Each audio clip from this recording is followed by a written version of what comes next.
everyone. I'm Tiara Fair, your Impact 365 series host.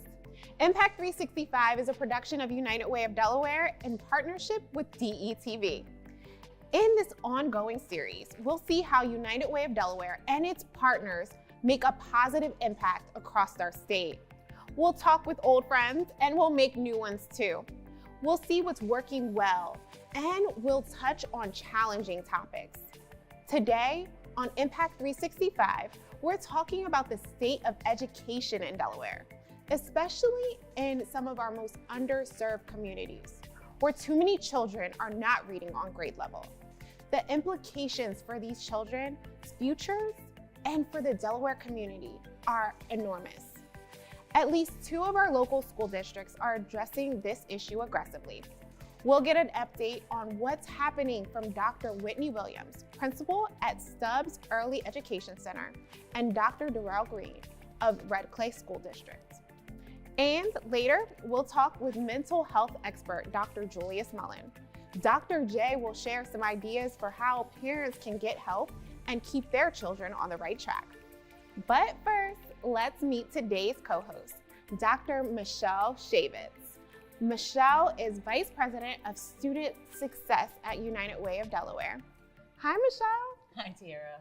I'm so excited to be here And today. me too. We have a lot of doctors in the house today. We do. We absolutely do. Education is my passion, and it's what wakes me up in the morning, and it's what gets me going, because it is the passport that's going to take you anywhere you want to go. And our young people, especially in our promise communities, we have some struggles, and I think it's really important that we talk about it, and I think it's also really important that we bring in our partners and we think about how we can work with our young people and their parents. It's about the whole child, and education is absolutely the key that's going to help them build the rest of their future. So I'm thrilled to be here today, and I think one of the things that's really important is that we give a really, really close look at what it means and what it means to work in our promise communities with our young people. One of the things I wanted to do was we can share this video today, and I think it's going to give a great idea of what we're talking about, and it's a great way to kick off this conversation for us. I'm excited. Let's go. Let's watch it. Okay, let's do it.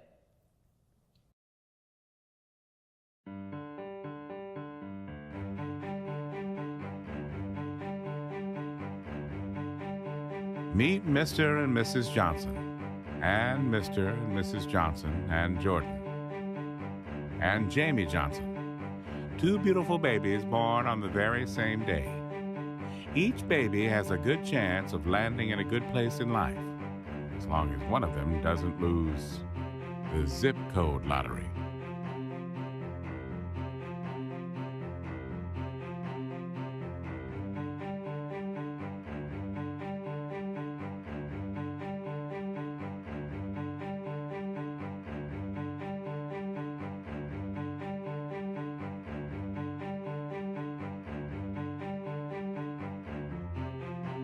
Like 1 million babies each year, Jamie's been born into a low-income family. And since Jamie's mom lacked access to good prenatal care, Jamie's much smaller than Jordan. And since they won't have access to brain-developing activities found in high-quality childcare, low-income children like Jamie will be 2 times more likely to experience developmental delays. It probably won't surprise you that by their 3rd birthday, Jamie's been exposed to a lot fewer words than Jordan. A whole lot fewer. And I imagine Jamie's 4th birthday won't be much better. By the time they reach kindergarten, Jamie will have already fallen behind Jordan in language and pre-reading skills by 12 to 14 months. And getting to school on a regular basis will be perhaps Jamie's biggest challenge. Unfortunately, a myriad of health, transportation, and housing problems will cause between 5 and 7.5 million Jamies to be chronically absent this year.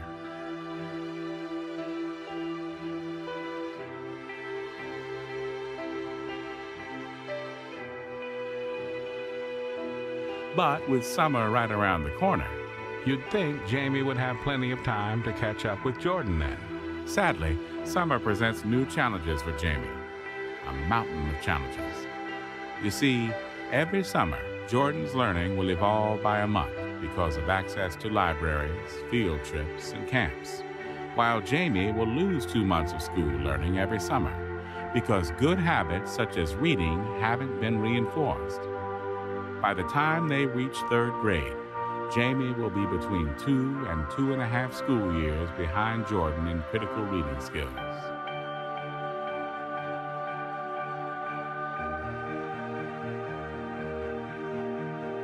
And how much more likely is Jamie to drop out than Jordan because he can't read at a 3rd grade level? 13 times more likely, and the results of which are frankly catastrophic.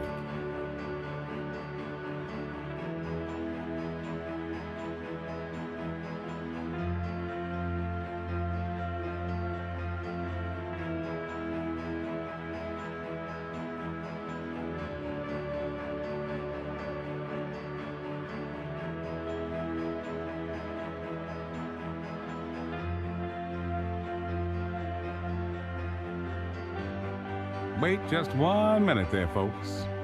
The story doesn't end right there. Fortunately for Jamie and Jordan and all of us, there's a whole lot of folks out there that believe neither luck, nor lottery, nor zip codes should dictate Jamie's future, who also believe that our schools can't do it alone. Luckily, there are leaders, organizations, and good people out there that are dedicated to believing in a whole lot more. The solution right now is relatively straightforward if we can commit to 4 things. Number 1, we need to make sure our kids are healthy and ready for school. Number 2, we need to ensure they grow up in a word and book-enriched environment. Number 3, we need to engage them in healthy and educational activities over the summer. Number 4, we need to make sure that Jamie attends school every single day, because at the end of the day, you and I both know that lotteries, zip codes, and plain old dumb luck don't really author our children's future. We do.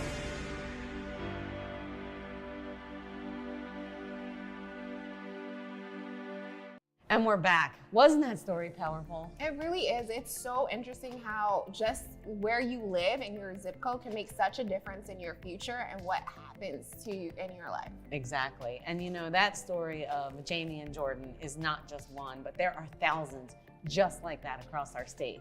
And with us today to talk about the scope of the situation and how Delaware schools are helping close that academic achievement gap in our promised communities is, again, Dr. Whitney Williams and Superintendent Jarrell Green. And I want to bring that over to you guys and really dig into this a little bit and think about it. What is your reaction to that video, and what does that mean to you? Well, we love our Jordans and Jamies. Mm-hmm. And so in our community, we have Jordans. And so part of that, where we can see the stressors that contribute to the disproportionality of opportunity, basically. We not only have an achievement gap, but we have an opportunity gap that exists between Jamie and Jordan. And so in that way, we're kind of at a place where we have to provide a bit more in and around the whole child, embracing the family, so to speak, so that not just Jordan thrives, but the family can thrive as well. That's a great point. I mean, when you talk about uplifting one person, there's so many people around that child that are just as important, and lifting them up is just as important. Absolutely. So, Superintendent Green, what is your thoughts on that? The first time that you watched it, how impactful was it, and what are your thoughts? I think it's telling, right? It's our schools are microcosms of the communities that we serve. And so when you look at it and you base it on a zip code, everything that happens within that community shows itself in our schools. Mm-hmm. And as Dr. Williams indicated, you know, we have to provide that extra support not only to that child, that Jordan and or Jamie, but to that family structure. And our schools mean so much more than just, you know, reading proficiency. You know, we have to really address whole child, the social determinants for health, the various other needs that come based on where our children are born. Absolutely. Dr. Williams, you spoke a little bit about the achievement gap. Now, when you talk about or hear about the achievement gap across the whole state, Do you think that we can really say that it's about COVID, or is it something more structural that's happening? Yes, it's not just about COVID. Of course, we know the pandemic has come before us now, about 2.5 years. So prior to that, we've seen this achievement gap that has existed in the Jordan and Jamies across kind of historically, unfortunately. But we have the achievement gap that exists because of some of the social determinants that Superintendent Green spoke about, that we in our schools within our high needs communities have additional pieces that we have to make sure are incorporated so that we can provide some wraparound supports around our children. And we have great partners that help us do those wraparound things. And now even looking more up the social services, the things that have come about in our state with House Bill 100 actually, where we recognize the pieces that support social and emotional learning for our children, as well as the social needs with social workers now becoming a part of our actual school district communities, that now we can provide these wraparound supports along with partners that can help us provide a level of security, because that's really a lot of what it's about. Providing opportunities, providing security for our families, and bringing in resources that can help accelerate the learning that has been lost or opportunities that were never given. So it sounds like what you're saying is that you need to pay attention to the whole child. So Absolutely. You can't just pay attention to how they're doing in math or how they're reading. You have to know, do they feel safe at home? Are they eating? Those types of things have to be taken care of first. Do they have a caregiver that is strong and able to support them in their schooling? Absolutely. So when you hear that, we, United Way, and a lot of people across the state have worked hard to create these learning pods. Can you talk a little bit about learning pods and how they can positively affect or negatively affect children in the state? Yeah, so obviously when the pandemic first happened and we had to pivot to a virtual or remote environment, we also knew that childcare, for example, was still a necessity and need. You know, a lot of our families are first responders, frontline workers, so they still needed access to childcare. And so our community-based organizations quickly stood up and partnered with us to give our children a safe place to go. But we had to look at the integration of technology, for example. And so learning pods have continued because we're still in the midst of the pandemic. And so I know in Red Clay, we are probably supporting, I want to say maybe 8 to 10 different agencies. Over 200 children are still gaining access before and after care as we work with our community-based partners to really, again, look at during school, after school, and out of school time. You know, again, a 24/7, 365 endeavor when we really look at education and educating the whole child and supporting families. I like that. Impact 365. Exactly, I got that. Did you get that? And as we're thinking about the impact and talking about this, you know, I think it's really important for people to understand us as adults, when we wake up in the morning and maybe we're going through something and maybe we didn't have a good day or a good night and we go to work the next day, you know, we're not bringing our full self. Imagine a child, you know, that's going through something and coming to school and we're expecting them to do the math and do the learning and all of those things. So one of the things that I know is extremely important is parent engagement. So can you guys talk a little bit about what a parent can do? What can parents do to help support our children? Because parent engagement might look very different from one parent to the next. One parent, it might be, I got my child on the bus, they have shoes on their feet, and I got them to school because I've got to go work 3 jobs today. And another parent might be at every single function and all of these things. Neither one is wrong. We just have different levels, and all are okay. What can parents do to help support their child in their learning journey? Absolutely. Parents are my passion. You know, that's just the area that I thrive in, being a parent myself, but also even before that, just knowing that the parent is the key for why we are doing what we're doing. We would not be in the positions we're in. We would not have the schools we have if we did not have parents who entrusted their children with us. So first and foremost, having to know that parents are our most important factor within our school communities. And so part of that is making sure we take the time to find out what it is that they need and also be able to have the resources to address those needs. And the key also is building relationships. As they say, relationships. Yes. They are truly the key for parents being able to trust the adults, not so much of what they provide for their children, but also trusting the adults for what we can provide for them as a family. And so part of that, we've been able to connect with these partnering organizations, providing the wraparound services, the dual generation supports that are now and services that are available within our district and beyond, and being able to now meet those needs so that they no longer become a barrier for what it is that the whole family needs, so the children can thrive, but not just the child, but the parent as well, so that we can provide sustainability for success. Superintendent Green, what kinds of things have you seen that's a way to reach parents and get them more energized in a way that's meaningful, that might work, as we're moving into this next phase of hopefully post-COVID? Yeah, I think building on assets and the resilience of our families. I think if nothing else through this pandemic and what we've seen pre-COVID was the fact that we have resilient families. We have relative caregivers and family members, extended family members who are helping raise our children. And so really looking at it from an asset base. How can we actually welcome them, create welcoming environments within our schools and our institutions to be able to give them a voice? It's not that we have all the answers. How can we solicit impact or feedback or information from them to better our system? Are we really working on their behalf? A lot of times we put up barriers that limit their willingness to want to get involved. Do we build those trusting relationships to really connect with them in a meaningful, holistic way so that they see themselves as a part of our school communities? Most often our schools don't really rest within the community per se. We still bus a lot of our children to our suburban schools. How do we forge that connection to limit that geographic gap or barrier that a lot of our families may be experiencing?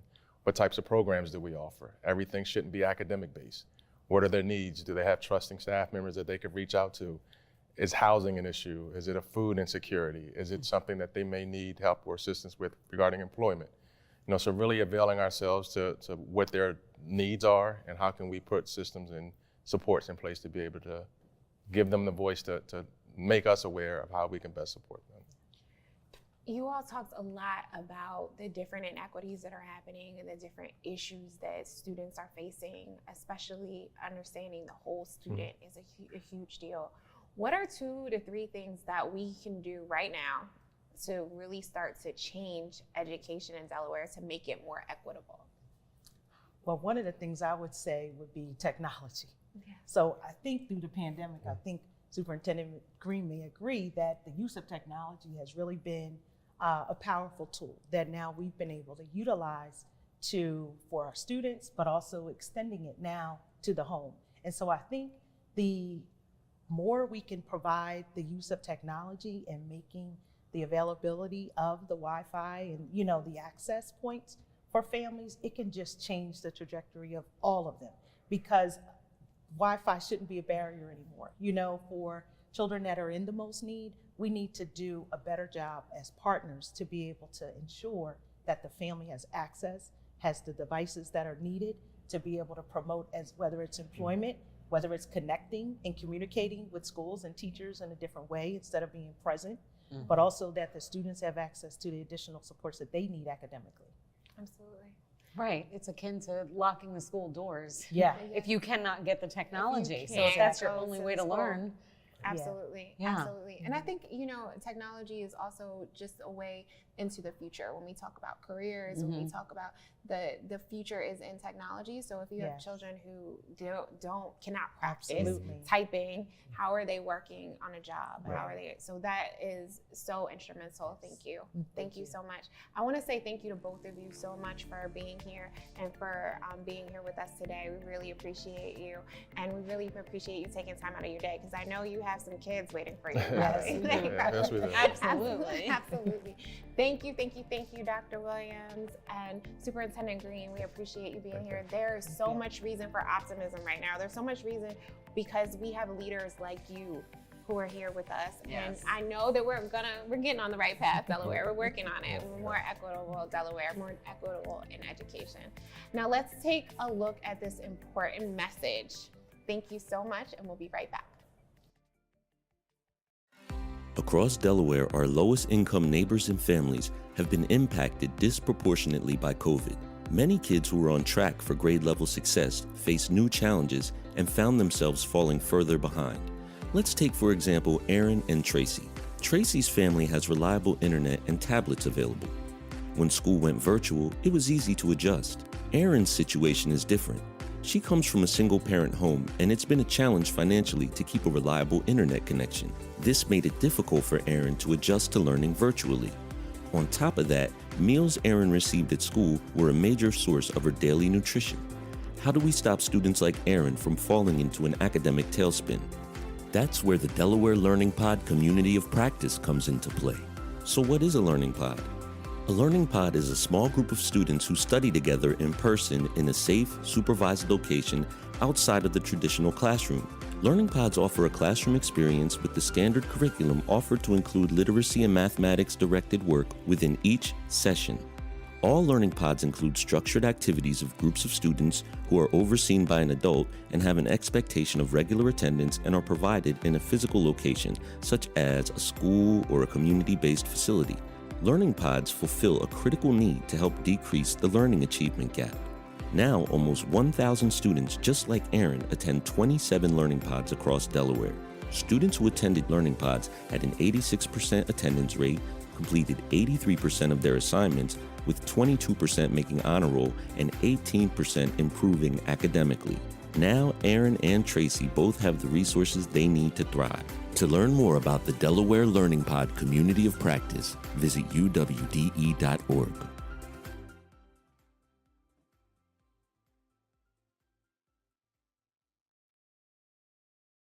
Welcome back, everyone. And now, Michelle, we're gonna switch gears a little bit. We're gonna take a quick look at the Green Beret Project. The Green Beret Project offers dynamic after-school and weekend programming to help at-risk youth in Delaware and elsewhere build leadership qualities. Modeled after the Army's Green Beret training, the Green Beret Project engages young people in building rapport and trust through service projects, academic coaching, support, and mentorship.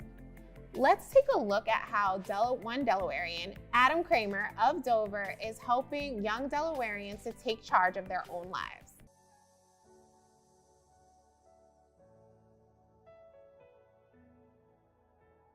So the bigger picture is lowering violence, right? When a kid is being educated, when a kid is being fed, nutritiously, when moral support, and all these things are, balance of life coming into this kid and he's seeing hope, then that lessens violence because he can be a part of something. There's a sense of belonging over here because if somebody's not feeding that child, that child is going to look for a sense of belonging in the wrong place.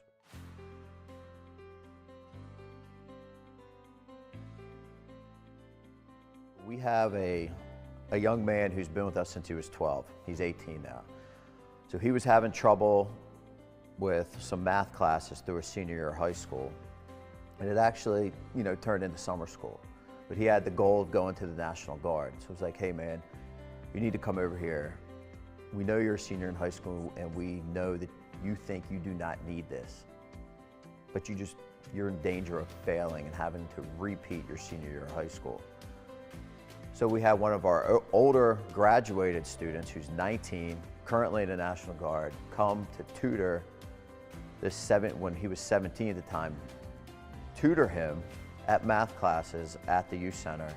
And that kid successfully graduated the summer school program, successfully got a high ASVAB score, which helped him become an electrician in the National Guard, which is actually takes a lot of math. Right, so that, to me, that is just one of the, I just love telling that story over and over again because, he was having trouble in math and now he's going into a profession where he needs to know algebra and math. Wow, that was amazing. Kudos to Adam and the Green Beret Project. That was really inspiring. And, I just think that's so impactful, with working with young people all across the state of Delaware and the challenges that they face. Well, their success rates are incredible. And so I think that just speaks volumes to the work that Adam and his team are really doing to change the face of education in Delaware and help the students that really need it the most. Yeah. Our next guest is Dr. Julius Mullen. Dr. Mullen will be speaking with us about ways students can manage through the daily stress of school and life, all while keeping their eye on the prize, and how parents and others can help them on their journey. You ready, Dr. Mullen? Absolutely. Hi. So do you mind if we call you Dr. J? Yes, that works. Okay, because I've heard a few people call you Dr. J. I didn't know if we were on that basis yet, but hi, all good. welcome. Thank you for coming. So just tell us a little bit about what some of the work that you're doing with students and what really are the challenges that you see students are facing right now during COVID and the traumatic experiences that they're facing, especially trying to do our school online and being in school and not being in school and all of the things. Thank you. Well, first of all, I want to really thank all the amazing educators and leaders and everyone who is in and out and responsible for providing education for our students. I think we all agree that the last several years have been incredibly stressful in so many different ways. If we look at the trends, trauma is certainly up with all the grief and the loss. Anxiety is a side effect, a real side effect of that particular trauma, but not only anxiety, depression and all the symptoms that come with depression, addictions and suicide certainly have become much more prevalent. And it's just too much for all of us, and certainly for our kids and our educators. It's too much for the brain. Trauma and all the mental health issues have a direct implication and consequence, unfortunately, negative consequence on the human brain. So I think there are best practices that many of our professionals, including professionals in our schools, are implementing up and down our state, including trauma-informed care strategies, social emotional learning, cultural responsive practices. So there are some amazing work that are being done in many lanes, in education and in our communities, because I think it takes the term I like to use, a full court press, and there have not been a time more provocative than now in terms of all of us coming together. Dr. J, just for the audience, we heard in the last segment about social emotional learning. Can you just tell us a little bit, what is social emotional learning for the people watching and the parents watching? Like, what does that even mean? Absolutely, and I think in layman's terms, social emotional learning really is understanding the prevalence of challenges, understanding that those challenges are stressful, and being able to develop skills and coping strategies to deal with stress. Mm-hmm. Absolutely. So when you talk about the stresses, the anxiety, depression, how does that affect children in their education? I think neuroscience have taught us best in terms of understanding the direct consequence of toxic stress on the human brain. And it has direct implications on a growing brain structure, architecture that we know all too well in children's brain. And many times there are two main parts that I like to emphasize on in terms of the structure of the brain. It's the upstairs brain and the downstairs brain. And one thing that stress will do, it will occupy the downstairs brain, which is all about emotions and feelings and fears and anger and frustration. But people need to be able to navigate their downstairs brain to go upstairs where they can think, retain information, remember concepts, be able to learn and make good decisions. Unfortunately, what COVID has been predominantly responsible for is occupying that space in our downstairs brain, not just children, but humans in general, where it's very much more difficult to rationalize and think and make good decisions and learn. Think about how hard that is for a second. I mean, us as adults, we experienced trauma during the pandemic. Absolutely. Think about it, and some of us, not all of us, but some adults, have learned how to handle our feelings and can work through them. But our young people, they don't always have those tools, and so what kinds of things can parents do to help their children maybe navigate some of their feelings, or what kinds of things can we do to help support parents in that journey? For parents, and teachers, I think the very best thing that parents can do is focus on their own needs first, and to pack and build their own internal capabilities in terms of making sure they're participating and engaging in self-care, revitalizing what that means in terms of being able to build their own capabilities. You know, there is a phrase that's going around in terms of put your own oxygen mask on first. That includes parents. That certainly includes teachers and adults as well. And once they're able to equip themselves with tools and strategies, and their self-care capabilities tend to increase, then they become much more of a better parent. They become much more effective as a teacher. So I think the predominant recommendation would be put their own oxygen mask on first, and then they become better parents. Dr. Mullen, we are wrapping up, but we can't leave without talking about your book. Tell us about your book. Well, an interesting story. My wife and I had a conversation on the way to Target. Okay, Target. I call it Target. Absolutely. And we just talked about the stressors and the challenges that have been going on, particularly in the last several years. We talked about the side effects, the stress in terms of so much division in our world, so much of a position where people are feeling like they have to choose sides of left or right or up or down or A or B or whatever. And we thought that kids are watching this. And kids are around this particular environment, particularly around adults, whether it's the parents or families or teachers or other adults. And we just came up with a simple answer in terms of, particularly from a kid perspective, just love me. Just love me regardless of any demographic identity. Just love me regardless of any life circumstance. Just love me regardless of any other specific situation. That is the ultimate answer in terms of countering all the division and the stress and the challenges, especially during a time such as this.